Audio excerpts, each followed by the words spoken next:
Welcome into another episode of WBOA Courtside. Lance and Justin with you each and every week. Thank you so much for tuning in, and excited to be joined by an established college official, high school official. He's done it all on the East Coast of the United States. He's got quite the resume. 21 years as a basketball official, 18 at the small college level, 15 years in Division One. Also has worked multiple postseasons, including the Division III National Championship game back in 2017. Mike Milione joins us right now on the podcast. And Mike, thanks so much for the time. Joining us after doing a game earlier today. So thank you so much for the time. And our theme this week is going to be working the lead and how important decision-making is from that lead position on the court. From your perspective as a veteran official, how has the modern game evolved from the 21 years now that you've been working the game? And how does that affect the lead position? Yeah, absolutely. First and foremost, I want to thank you guys for having me. This is a great opportunity. I would say the biggest change is that the lead, you're responsible for the post. Well, I don't know about you, but I don't see too much post play anymore. The days of the big guys banging in the paint, they're over. All the big guys now want to shoot threes and drive to the hole. What that does is it forces us at the lead. We can't worry about our area anymore, right? We need to worry about our matchups. And so that means that we're going to, at times, have to extend our coverage out farther because there's nothing in the post. There's nobody there, and we have to referee something. So to me, that's the biggest change in our game from when I started to now is the lack of post play and our requirement to extend our coverage and really stop talking necessarily about areas and really start focusing on matchups. You hit on that, Mike, and the game's evolved and everyone's a shooter now. Dribble, drive, kick, all that. So how have pace, spacing, and increased player athleticism changed the way a lead must manage their angles and timing? Number one, the lead is called the anxiety position. And that's because everything's coming at you, right? And the more stuff that's coming at you, the more anxiety you have. One, we need to set up and referee on our back foot, keep our weight back, which gives us a little time to make a decision, right? Two, now that the lane is open more, we need to do a really good job of mirroring the ball and getting wide when the ball is on the strong side, closing down when it comes to the middle of the floor, and then really getting ready to close down and rotate when the ball goes opposite. And oftentimes, I see officials at all levels staying really wide when the ball's over on the center side. And that can really be a detriment to the crew because we don't have those open looks. So as the ball comes into the middle of the court, we want to pinch the paint. As the ball goes over to the center side, we really need to close down and think about rotating and really just be more active and work on mirroring the ball in the lead. Mike, we're talking lead this week, a big theme. And with your experience, we really appreciate your perspective. And here in Wisconsin, high school is all 3-man, but there are lower level youth games where it's 2-man as well. When you're talking responsibilities as a lead, what is the absolute that you have to have, whether it's a 2-man or a 3-man game? What are you looking for from your lead? The lead is always responsible for those secondary defenders, whether it's 2-person, 3-person. Anytime a primary defender is beat, the lead is responsible for that secondary defender who's coming over. And the reason for that is we can see the lateral movement of that player more so than whether it's a center or if it's just the trail and the lead. So it's really important, no matter 2-person, 3-person, you must pick up those secondary defenders and pick them up early so that you can know how they got there and if they're legal or not.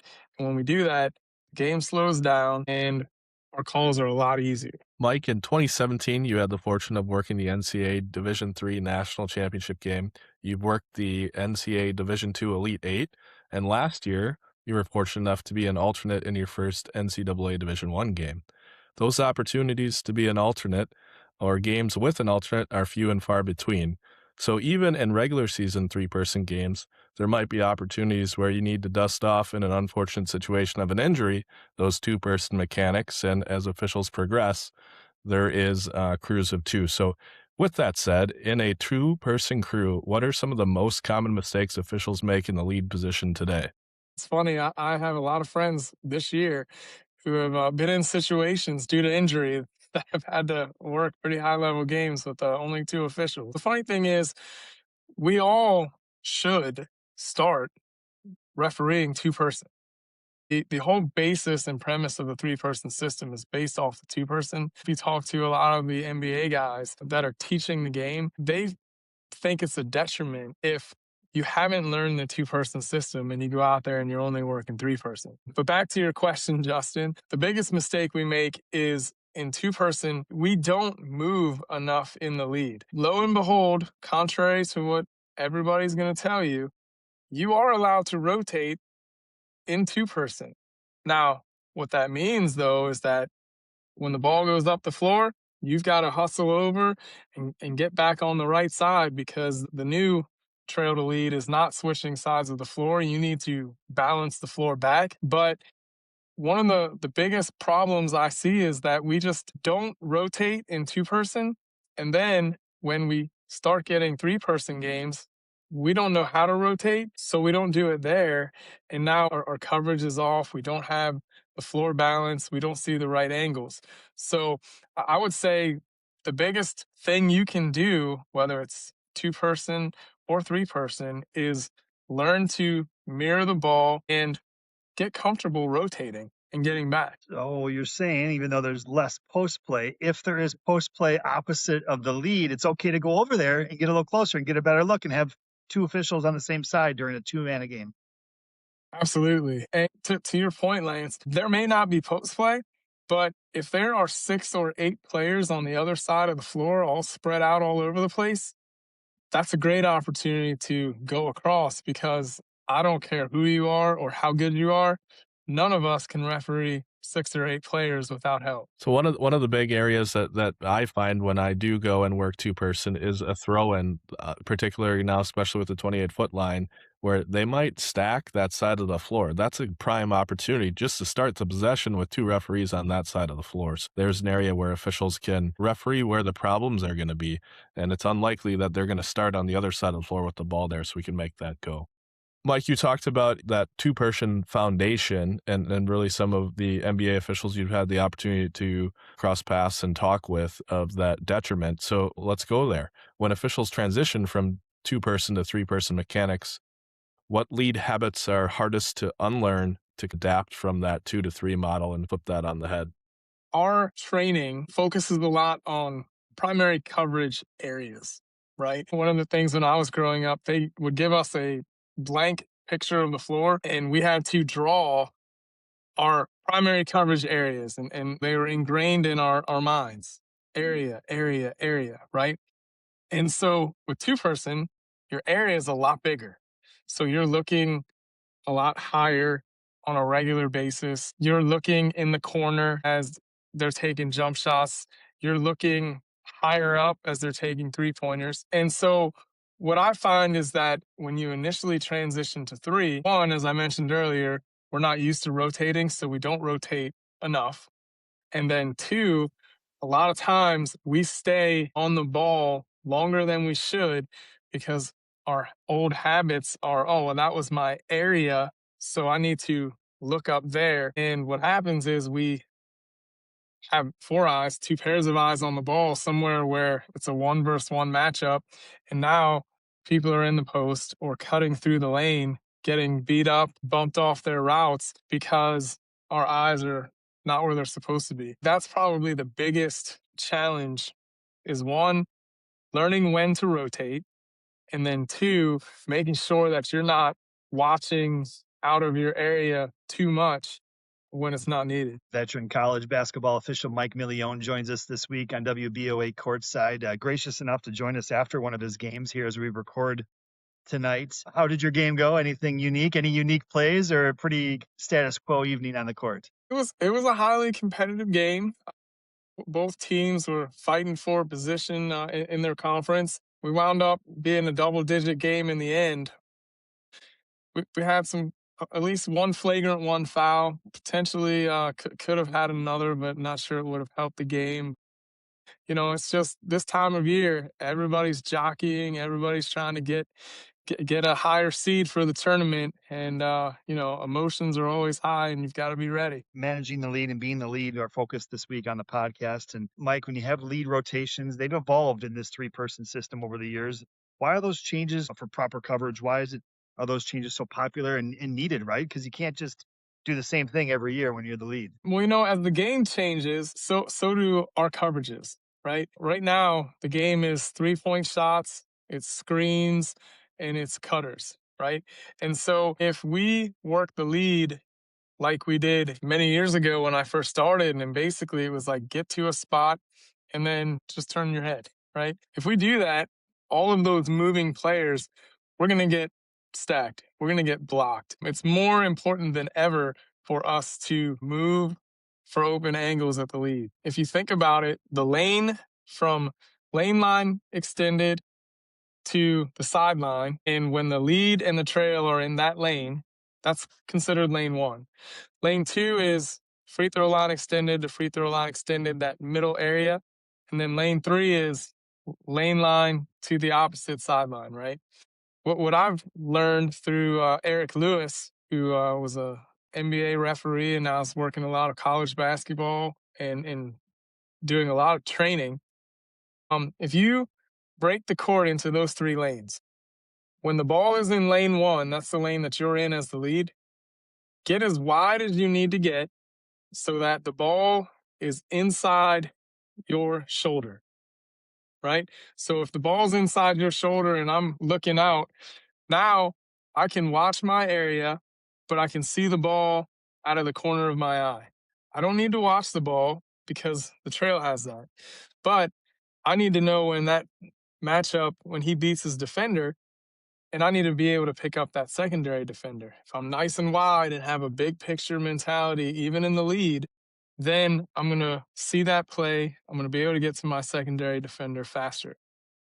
As the ball's in the middle lane 2, you want to be about a step outside of the 3-foot post-up mark. That's going to give you enough depth and enough view to see drives coming down the paint. You'll be able to take a step left or right, depending on who gets in your way.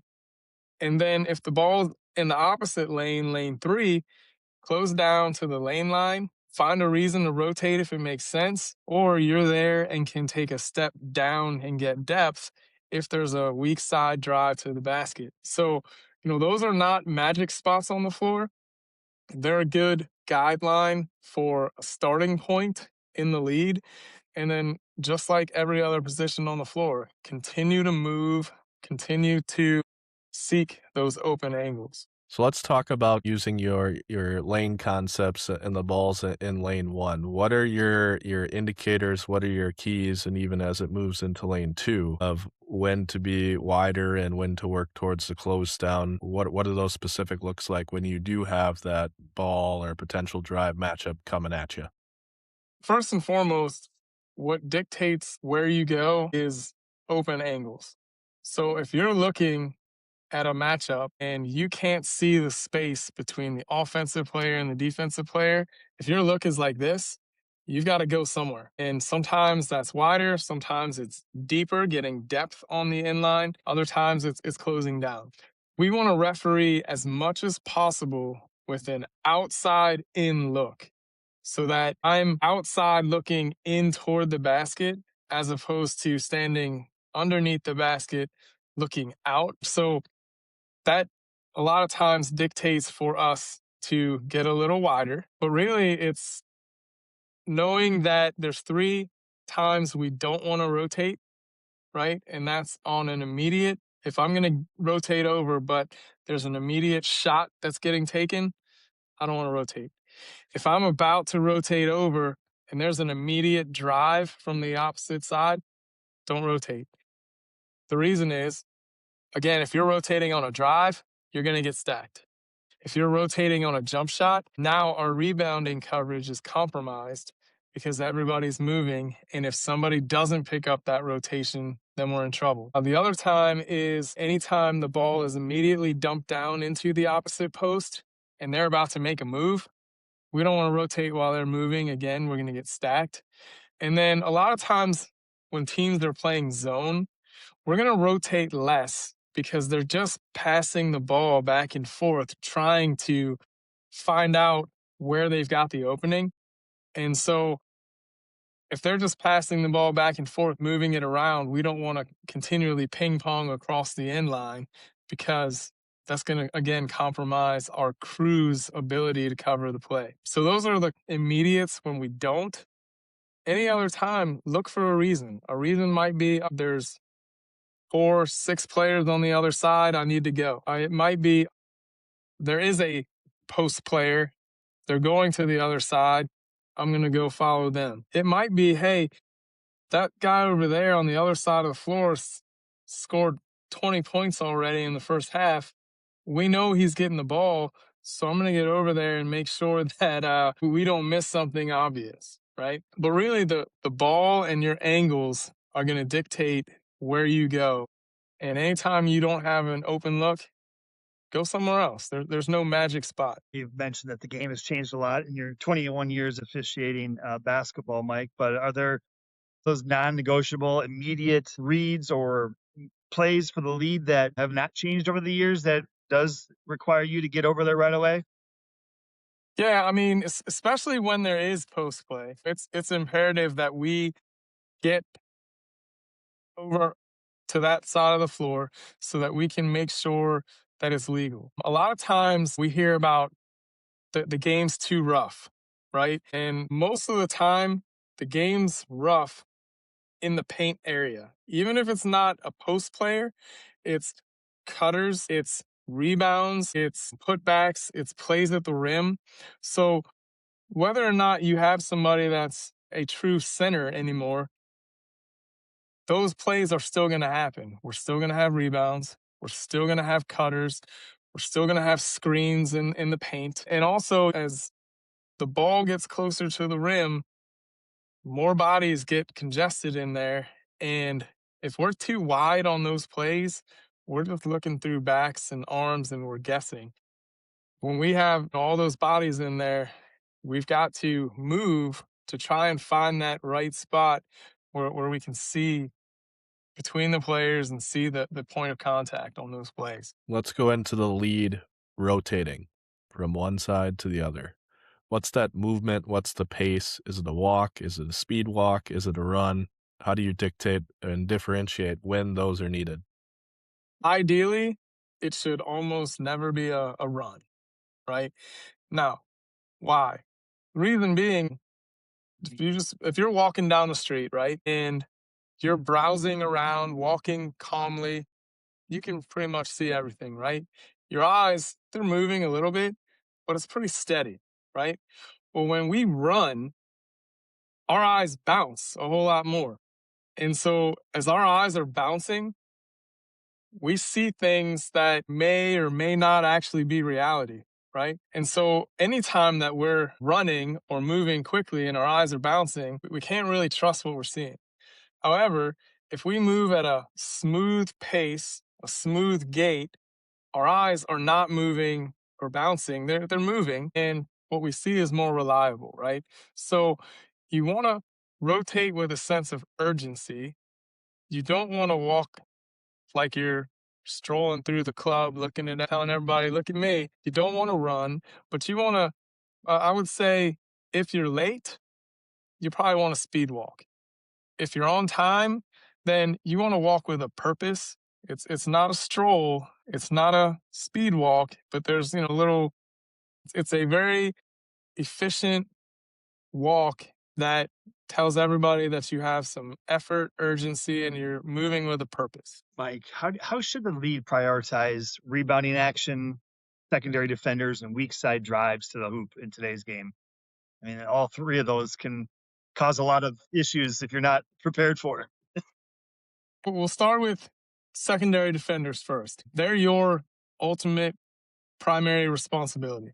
Anytime you see a secondary defender, you should be thinking that's my play. You should be licking your lips, ready to make a decision and just own that play. Especially if there's a crash in the paint, you should have the best look at it if you get your eyes there fast enough. With regards to weak side drives, those are typically 2 referee plays. If there's a secondary defender involved with the weak side play, then it's yours the whole way.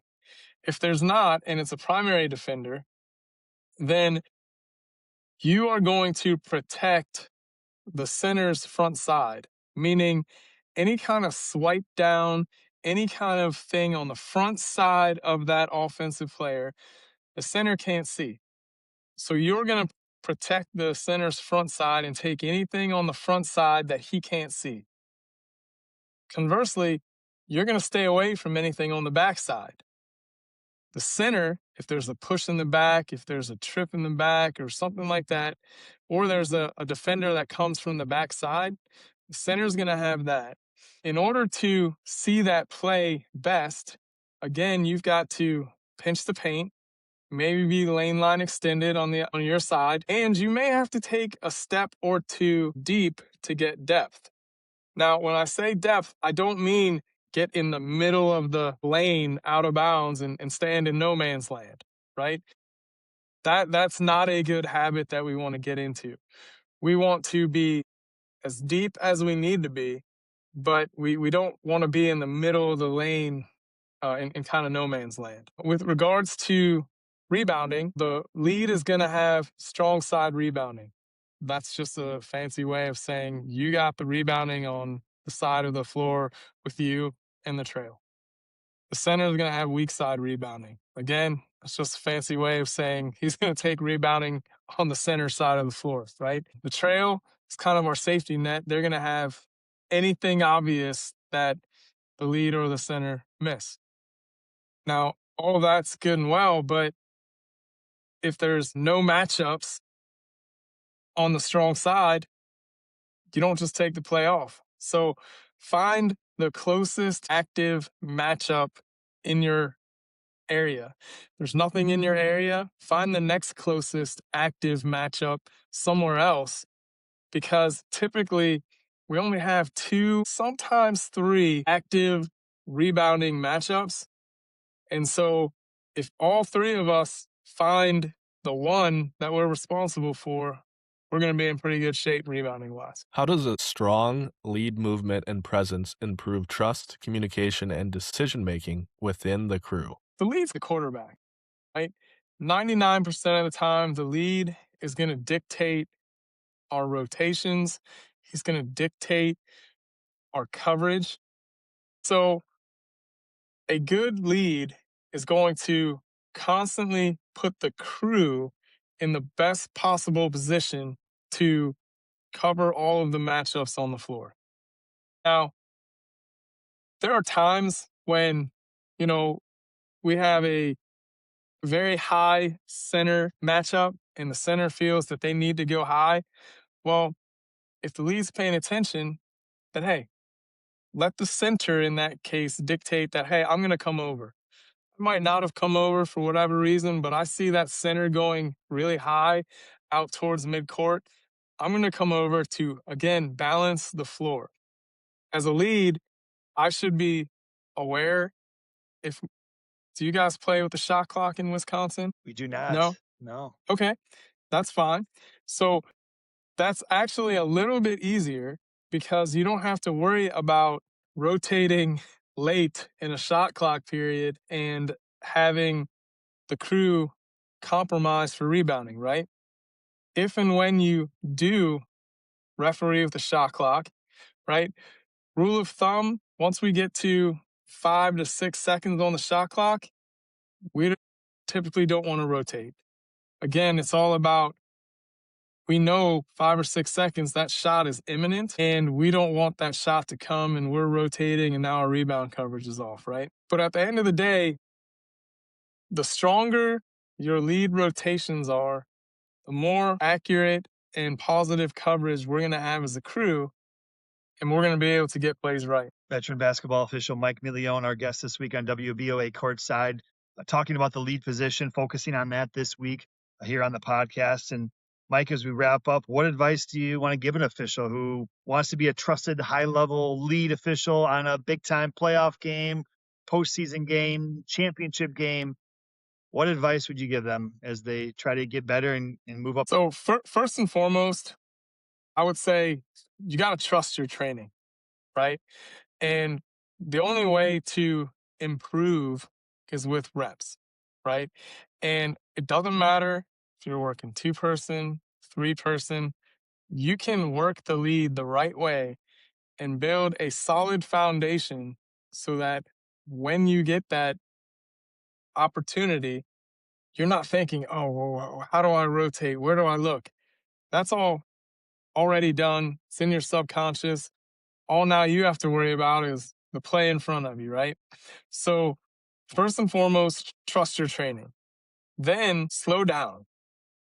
Let yourself process the plays, right? We talk a lot about slow, patient whistles in the lead. We've all had that whistle where there's a play to the basket. We blow our whistle, they make the basket, and you're like, that shouldn't have been an and one, right? But once we put the air in the whistle, we can't take it out, right? So that goes back to the comment I made earlier about when you're in the lead, try to keep your weight on your heels.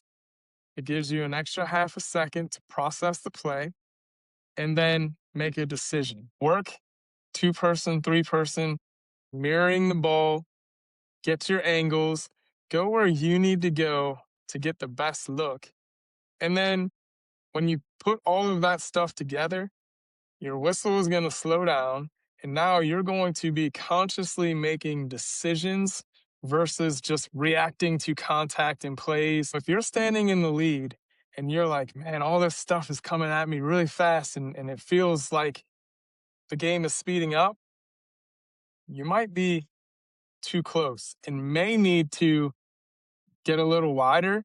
And just that habit of getting a little bit wider when the ball is in your lane, it's going to slow the play down for you because you're going to see things and have more information before you have to blow the whistle. Well, Mike, really appreciate the time. Like I said earlier, joining us from the car as you leave your game and head home. So hopefully it's not too long of a drive for you tonight. And best of luck the rest of the season on the court. And thanks for sharing some really open and honest conversation about the lead position on the court.